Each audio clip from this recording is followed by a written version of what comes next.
This is Nathan Fantasy Football League Updates.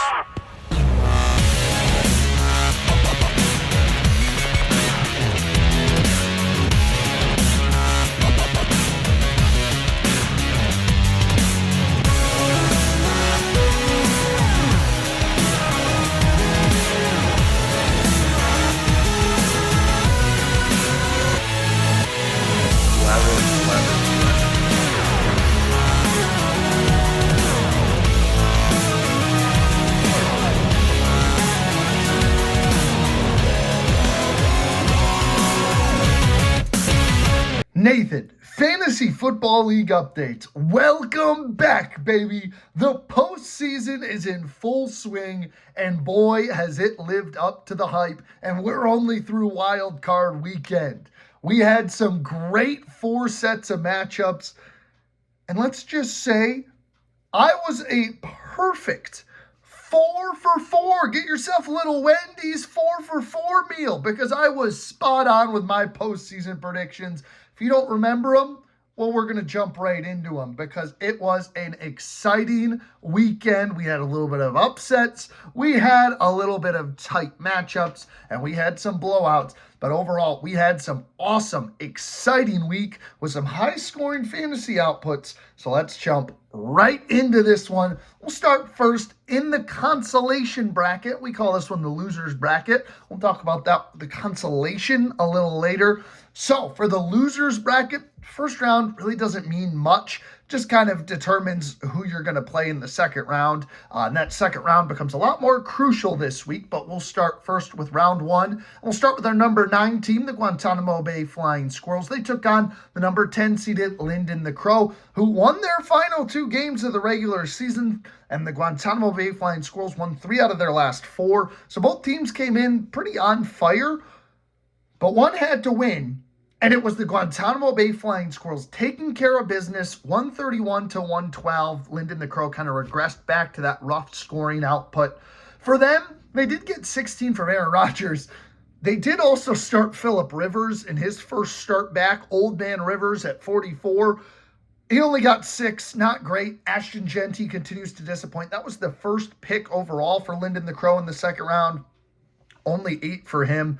Chase Brown nabbed you 16. Devontae only got 11 and was injured. George Kittle got you 22 and Javonte Williams 15. Only problem was the big miss off the bench. 45 from Kyle Pitts on Thursday night. A legacy game for Kyle Pitts.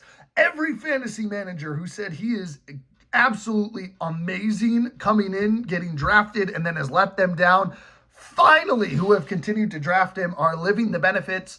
Linden the Crow, not so much. They missed the 45 bomb on their bench after starting him a week prior. Big miss there. Would have won them the first round. Tough loss there, but I know he won a lot of people some matchups. Other big misses, Troy Franklin with 20, 16 from Tua, 18 from Tony Pollard. Most, if not all of those, would have won you this week, because the Flying Squirrels had a horrible QB week. Only 5 from Joe Burrow, 11 from Dak. Running backs were pretty good. James Cook with 31, Kyron with 21, Jackson Smith and Jigba 18, which you'll take, but kind of disappointing for his standards. Mark Andrews and Christian Watson both disappointing in the single digits. But you still found a way to win. Big misses off the bench, 26 from Brock Purdy, 20 from Jacoby Brissett. But nonetheless, Flying Squirrels are winners in round 1. They will take it as they head to round 2 of the losers bracket. Elsewhere in the losers bracket, we have the Zestmeisters, the 8 seed, take on the 7-seeded Rocky River Rough Riders. This one, a statement win for the Rough Riders, 160 to 105 after being left out of the postseason due to a 4-way tiebreaker. But they kind of proved themselves that if they made it into the playoffs, they would have made things interesting. Baker Mayfield, 19, Jackson Dart, 22, Bijan, 29 on Thursday night, 24 from Sutton, 15 from Terry McLaurin. Rashee Rice was kind of disappointing with 12. Same with Derrick Henry with 10. Big misses off the bench. Goff with 25. Jennings with 18. 9 or J.J. McCarthy with 23. And 25 from Dallas Goedert. So all the way around, great performance from the Rough Riders. Zestmeisters, have really hit a wall. They have lost 4 games straight, make it 5, and they're now without a second quarterback. Daniel Jones went out last week. Now it's Patrick Mahomes this week. He nabbed you 13 and will miss the rest of the season with an ACL. Nico Collins was really one of the only bright spots with 23, and then Wan'Dale Robinson, 16. Big miss off the bench, well, nobody. The only guy that played on your bench, 2.4 from Devin Singletary. Zestmeisters might be looking, they went from, hey, they might make their first playoff appearance to they might lose the league with all of these injuries. Not looking good for the Zestmeisters down the stretch. So there you go. Rocky River Rough Riders win their first matchup in the losers bracket. Zestmeisters have hit the injury bug. So there you go. There's the losers bracket taken care of. It's time for what everybody cares about, the winners bracket. 2 teams on bye. We'll start first with our 1 seed, Cancun Chameleons. The best regular season record, the best offense in league history, had the worst game they've ever had, 129 fantasy points. They would have lost to every other team in the postseason. That's why you earn a bye, folks, because otherwise Cancun would have been on upset alert. They luckily take out, hopefully, maybe all of their bad juju. They lose, well, would have lost, but they get away with a bye at 129. Hopefully that doesn't stick around for their first round in the semifinals of the postseason. Elsewhere, the Empire, they had a fine matchup, 141. Pretty good. They actually would have lost to everybody in the postseason as well. Crazy. The 1 and 2 seeds had the worst offense against the rest of the postseason teams. So they can go, woo! They escaped a little bit with their buys. Close call for those 2 teams. They are lucky they had those, but 141 points for the Empire. They will see someone in the semifinals. Let's find out who that is. We'll start with our 4-5 matchup. The Brooklyn Bunnies took on the Michigan Avengers. Both these teams had played the week prior. The Michigan Avengers won that one, and they won again. They swept 3 games this season against the Bunnies. Pretty impressive stuff from the Avengers. They are heating up at the right time, trying to make it 3 straight trips to the championship round, trying to become the first team to go back-to-back. They knock out the Bunnies, the 2021 champs, who again were 6-8, snuck into the playoffs with some tiebreakers, but they get owned 172-151. Just a monster performance from Bo Nix, 29 from him. Matt Stafford added 20, 26 from J-Mo, 15 from Zay Flowers, but it was really the special teams that did it. 18 from the Bears defense, 12 from Cameron Dicker. Enough to lift you over the top, despite arguably your best group, your running back core, not performing too well. Only 9 from Jahmyr Gibbs, 8 from Bucky Irving. Rico Dowdle led the way with 12, and Brock Bowers, one of your top picks, only 8. Doesn't matter, though. Michigan Avengers, find a way to get it done and move on. Nod your cap to the QB room because, again, big miss off the bench. Harold Fannin with 12 at the tight end position, and I guess Caleb Williams with 18, but you started the better quarterback. So credit to the Avengers. They move on despite top-tier talent not performing as well as they normally do. For the Bunnies, their top-end talent sort of showed up. You trade for Amon-Ra St. Brown. He kept you in it. 41 fantasy points from him. 17 from Saquon was pretty good, but Jonathan Taylor let you down with old man Phillip Rivers. You thought they'd run the ball more. Jonathan Taylor just wasn't effective on the ground because they really honed in on him and said, hey, 44-year-old Phillip Rivers has got to beat us through the air. It's only 13 for him. Jefferson continues to struggle. He has not been in double figures for quite some time. 4 for him. Warren got you 4. 7 from Debo. Jason Myers also kept you in this one. The only offense for the Seahawks, they mustered 18 points, 6 field goals, 24 points from Jason Myers. Other than that, big misses off the bench, 17 for Adonai Mitchell, 16 for the Eagles defense, 15 from Cam Ward. So tough one for the Bunnies. You got to sit there and know you would have beaten the 2 seed, would have beaten the 1 seed this week. Instead, you get the Michigan Avengers who really soared. They were the 2nd highest scoring team this week. I say 2nd highest scoring team. We'll get to that in a second. Tough loss for the Bunnies. They will not go with a 2-time champions, be the first team to 2 championships. The Avengers stay alive. Can they make it 3 straight seasons in the championship game? They will take on the 1-seeded Cancun Chameleons. So we mentioned the 2nd highest scoring offense. Well, we got to talk about curses because the Bangkok Ball and Boas took on the Tucson Gila Monsters looking to win their first ever postseason game, and they could not do it. They lose to the 6-8, 6-seeded Tucson Gila Monsters 175 to 165. For the second year in a row, the Ball and Boas have had a top 3 offensive output in the league and lose their wild card matchup because they play the number 1 offense in the league. The Gila Monsters, the Cinderella upset run is alive. What a win for the Gila Monsters. Just unbelievable. The curse for the Ball and Boas has plagued them for quite some time, and it will continue until at least next season. Maybe they can try to break that curse, but boy, they definitely have to be frustrated knowing they were the 3rd highest scores offense. They would have beaten the 1 seed, would have beaten the 4 seed, or the 5 seed, and beaten the 2 seed.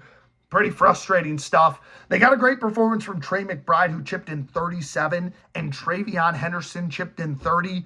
Other than that, though, Michael Wilson supplied 16. Nobody else held up their weight. 10 from Emeka Ibuka, who has struggled down the stretch.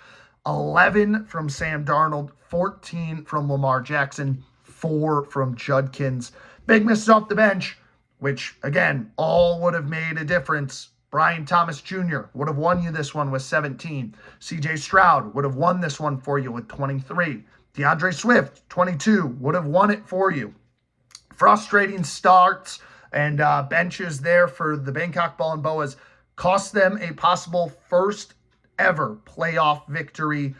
Instead, they lose and are out of the running for this year's championship. While the Gila Monsters continue their push, and it all started with Trevor Lawrence. 44 fantasy points from T-Law. What a game from him against the Jets. 6 total touchdowns. Helped take down his doppelganger and the manager of the Bangkok Ball and Boas. The Tucson tie lives on. They got 22 from Jalen Hurts, 23 from Josh Jacobs, 23 from Chase, 20 on a last push offensively series from the Saints. He nabbed about 16 fantasy points in that scoring drive for him, helping them win this game because Tedero McMillan only got 4. 2 from Kenneth Walker, and I accidentally left Dalton Schultz with 21 and Tyrone Tracy 24 on my bench, and 22 from DJ Moore. Would have cost me this one. Even 19 from Kenneth Gainwell was better, but nonetheless, we started just enough, and Trevor Lawrence helps us get an upset victory with this Tucson tie, baby, over the Bangkok Ball and Boas, who are certainly cursed. So the Gila Monsters will take on the 2-seeded Empire Strikes Back as we continue our playoff push to the championship to try to go back-to-back, be the first team in the 2 championships, and make it back-to-back years. Would be absolutely nuts after getting in at 6-8. Let's find out if I think the Gila Monsters can do it. Let's go to my predictions. Here we go. Jumping into the semifinal round of this year's 2025 fantasy tournament. We'll start first in the losers bracket. This one matters a little bit more than last week. You've got the 2 losing squads taking on the 2 winning squads. So we'll start with the 2 teams that lost in round 1, the Zestmeisters and Linden the Crow. Now, the loser of this game will officially jump to that toilet bowl game. The loser of that game, this loser will take on the loser of the winner's game, and then those 2 will be in the toilet bowl. Loser will do this year's calendar punishment. So we'll start with this matchup, the Zestmeisters and Linden the Crow. These 2 squads going at it. Linden the Crow still that 2022 championship. They've never lost in the postseason because they've only made it in 2022. Still, they've got more wins than the Ball and Boas in the postseason. That's a pretty exclusive group. Nonetheless, you look at this one, Linden the Crow, Zestmeisters. The Zestmeisters have lost 5 in a row. They have hit a wall with injuries and then just players not playing well. And Linden the Crow, well, their team's trying, that's for sure. Looking at this one, it's an even split across the series history at 5 apiece. But the Zestmeisters, early on in this season, back in week 6, they did take that only matchup over Linden the Crow. But things have certainly changed. I think this one's going to be interesting for the Zestmeisters. They got to lean heavily on that wide receiving core. Nico Collins, Devonta Smith, Wan'Dale Robinson, because who knows who they're about to start at quarterback. It's not going to be good because your studs at quarterback, Daniel Jones and Patrick Mahomes, both going to miss the remainder of the year. You got to hope for some production and maybe even a little bit from the running back room. Not quite sure there either. You did pick up Michael Carter. We'll probably see him in the lineup. I expect big things from him, at least as the running back one there in Arizona. For Lyndon the Crow, you've got some solid pieces still healthy. George Kittle, Chase Brown, Javonte Williams, Ashton Genty. I took a look, probably sitting on the bench this week. He's been really disappointing. It's been tough to not start him, but it's kind of reached that point where tough defenses, the Raiders' offense has not been good all season long. Probably time for him to sit the bench and hope you can get fantasy output everywhere else. Other key player in the lineup this week, Quinn Ewers, who will be filling in for Tua, who has officially been benched and demoted to emergency QB. Pretty rough stuff there. Don't know how great of a performance Quinn Ewers is going to have. But the other guy I'm really focused on is Kyle Pitts. Obviously, he had a 45-point legacy fantasy performance last week. You're going to start him at the flex, hoping he can recreate that. I'm not quite sure he will. There's just no way he's going to get in the end zone 3 times. It was a one-off game. I think he'll be serviceable, but nothing crazy. Won't even sniff 20 points, in my opinion. It's a questionable kind of start that, hey, I missed the 45-point game. I've got to throw him in today, which is the right thing to do. But I think he's going to let a lot of fantasy managers down who are starting him here the following week. With all of that into perspective, I've got a 1-point spread in this one, and the team I've got avoiding the toilet bowl game, I'm going to go with Lyndon the Crow. I think the injuries outweigh the production. Give me Lyndon the Crow to beat a very, very injured Zestmeister's team who, for a second year in a row, are dealing with injuries and plenty of problems down the stretch. So give me Lyndon the Crow. You will avoid this year's punishment. Zestmeisters will have to fight in that toilet bowl game. Our second game, the winner's side of the loser's bracket, but you can't feel good unless you win this week. It's the Rocky River Rough Riders taking on the Guantanamo Bay Flying Squirrels. In this one, again, I think both these teams come in with great offensive firepower. I think this is going to be a really fun matchup that we still got to keep our eye on. I know it's the loser's bracket, but you got to pay attention to this one. I like this one across the board for a lot of different reasons. And first, it starts with this Guantanamo Bay Flying Squirrels offense, who, despite losing this all-time series and losing the only matchup this season, they have really turned it on here down the stretch. This is only the second playoff matchup between these two squads as well, so should be pretty fun history there. For the Flying Squirrels, you got to hope JSN gets back into that 20-point range. James Cook, you'd really appreciate another 30 bomb against a horrible Cleveland Browns defense. And then Joe Burrow really needs to show up this week. He was really bad in that first round of the playoffs, and you were lucky to find a win through that. He needs to show up here against a pretty favorable game, you'd have to imagine, this week against Miami. So hopefully he's able to pull a thing or two out of his hat. Over to the Rough Riders, I'm expecting a lot from the quarterbacks. Both have pretty good matchups. I know Dart against Minnesota is a little bit more tricky, but Baker against Carolina feels like good money. Even Jared Goff, if he's got to slide in. Bijan should probably be the top scorer of the week this week against Arizona, who has not been able to stop the run all year long. And despite Gardner Minshew starting this week for the Chiefs with Patrick Mahomes out for the rest of the season, they're playing Tennessee. I think Minshew understands we're going to have Minshew mania, and Tennessee will not be able to stop Rashee Rice. I do think Derrick Henry maybe has a pretty solid game against the Patriots. I don't know. There feels like there could be something there. Might get some sneaky performances from the Rough Riders as well. This one I think is going to be a high-scoring output across the board between these two squads.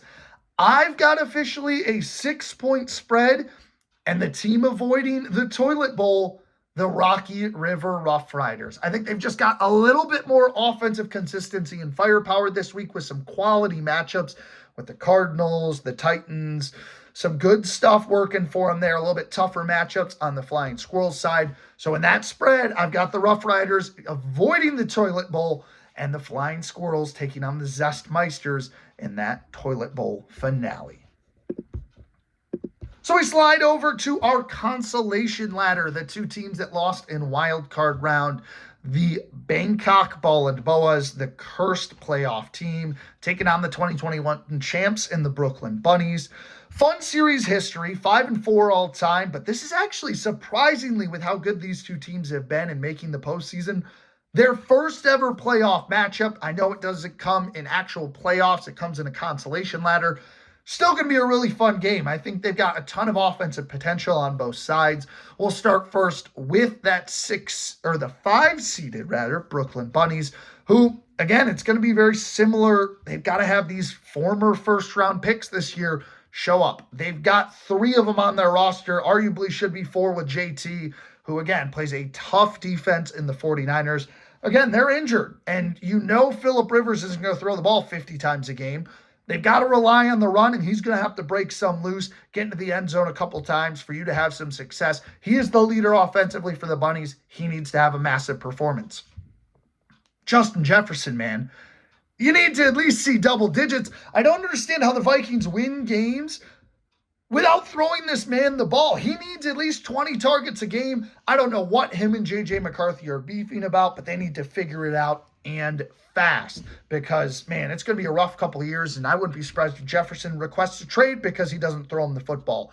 This week against the Giants, though, he gets the football. I have a good feeling about that. He gets in double figures finally. And St. Brown, 20-plus point performance is what you really are looking at this week. Also, keep an eye on Saquon and those quarterbacks. Again, I think the quarterbacks will be serviceable this week, especially with the broken hand issue with Herbert. But Amon-Ra and then Jettis, Barkley, and Taylor all need to have pretty solid performances for the Bunnies this week. Looking at the Ball and Boas, man, this is about the point where you lose in round 1 and then you start winning in the consolation. Frustrating stuff for them for sure. You just got to hope you find some wins and maybe can find a 3rd or 4th place this year, or even 5th place for the Ball and Boas. Trey McBride, can he repeat that monster 37-point performance he had last week? Can Lamar Jackson return to form against a tough New England defense? That's going to be a tricky matchup. And Travion Henderson, how consistent can he be down the stretch for you? And in Emeka Egbuka, I know he's been really bad lately. Since that great start at the beginning of the year, he has completely fallen off a cliff. Would love to see him step back in and fill a better role. And then CeeDee Lamb, just keep being consistent. That's going to be a big key for the Ball and Boas. In this matchup, though, it's going to be competitive. I've got a 4-point spread, but I'm going with the Brooklyn Bunnies. I think this is a Ball and Boas team that has hit their ceiling and is on the way down, with rookies underperforming at the end of the year and not getting over defensive challenges. And then this team Lamar has some tough matchups, and that's going to cost you. Brooklyn Bunnies win against the Ball and Boas here down the stretch in the consolation ladder. We go on to matchup number 4. We're into the actual playoffs now. The semifinals. Winner going to a championship. Can this be a team's first? Will it be a return? We'll start first with the 2-seeded Empire Strikes Back, taking on our 2024 champions in Cinderella, the 6-8 Tucson Gila Monsters. They had the top scoring offense last week. Can they do it again? Because there is no guarantee Trevor Lawrence scores 44 again. Now, the Gila Monsters, being one of the winningest franchises in league history, while they own this season series, well, they split the season series, they own the career series, but they have won both of those playoff matchups in 2021 and 2023, and those relatively haven't been super close. The Empire, well, they've got their secret weapons, though, which are good to keep an eye on. Christian McCaffrey, Puka Nacua. That's Thursday night and Monday night. So you got to sandwich it in there. No lead, if the Gila Monsters have a lead, is going to be safe with CMC playing on Monday night, which is terrifying. But those two going to have big performances. Again, they usually do. So really, you have to focus on everybody else in the lineup. Like, you'll look at it. Tyler Shuck has been surprisingly good, and now he gets the New York Jets, who, mind you, Trevor Lawrence threw 6 tutties against. Can Tyler Shuck do that and end the Cinderella run for the Gila Monsters? You look over to the Gila Monsters. Trevor Lawrence. Well, he plays Denver now, so no shot he gets 44 fantasy points. But you get some nice matchups with Jamar Chase against Miami, Josh Jacobs against Chicago, and Jalen Hurts against Washington, which I think are big. Chris Olave also gets the Jets. So hopefully if Shuck's throwing TDs, it's to Chris Olave. And you're hoping Tetero McMillan can bounce back at that flex position. Kenneth Walker probably benched for the season. Tyrone Tracy will slide in at running back. That's going to be a big storyline as well. But again, Gardner Minshew is starting at quarterback for the Empire. They're going to need some crucial flex options, their position players to step up around Puka and CMC this week, where the Gila Monsters, well, they need what they got last week, a bunch of 20-point performances. Just stack those and find a way to get back to the championship for the third year in a row, maybe with a rematch against the Avengers. Looking at this one, another close matchup here in the semifinals. I have a 3-point game. And I'm riding with the Cinderella story. The Tucson Gila Monsters are headed back to the championship. The Cinderella story continues. The Tucson tie continues to reign. Give me the champs to get back and maybe make a push for back-to-back chips. Gonna be awesome if that happens. I'm rocking with the Gila Monsters, though, to upset the Empire. Crazy. I know nobody's going to agree, but I'm rocking with the Cinderella this year. Man, this team has good matchups, and I just think it's going to be enough to take down the two-headed monster of Puka and CMC. The position players, I think, are going to struggle. Final matchup, then. Who do I think the Gila Monsters will meet in the championship, as it's the one-seeded Cancun Chameleons taking on the Michigan Avengers, the 2023 champ, who, again, in this scenario, could we have the third straight year of Gila Monsters Avengers? Would be absolutely nuts. The ultimate tiebreaker between these two, because they've split those two championships over the past 2 years, would be awesome. But looking at the numbers point of view first, again, this is a series that has only been played 6 times. They've split those, and this is going to be a first ever playoff matchup between these two squads. Going to be cinema, I can tell you that. The Avengers offense is red hot as of recently. The Cancun Chameleons, honestly, they're coming off a very cold performance last week. Can they bounce back? They would have lost to anybody in the postseason, but luckily they had a bye.